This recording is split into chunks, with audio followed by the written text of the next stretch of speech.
happy.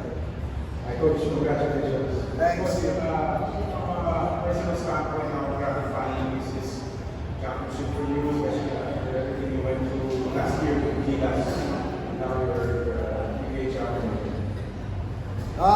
Everything happens for a reason. Like I said, I'm filled with gratitude. At the start of our pre-game talk was about who's gonna play harder, who wants it more, the team that's fighting for its life or the team that is fighting for significance.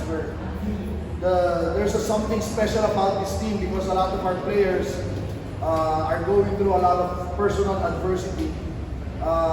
That's why we said for us, if we win here, it was bigger than basketball because they had a lot of our players have things going on in their personal lives. And like you said, the same with me, I guess. Everything that I had gone through, all the adversity I had gone through. But it's all part of the process.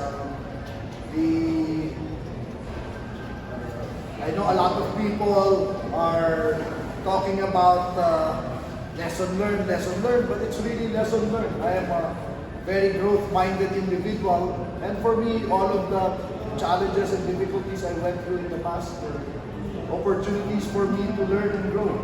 And like you said, after all of that, to be back here and win a championship with this group of guys is incredibly satisfying, both on a personal and on a team level, and especially also, of course, for my family.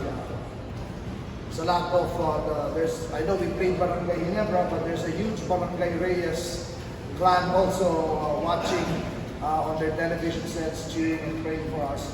So I really dedicate this as well.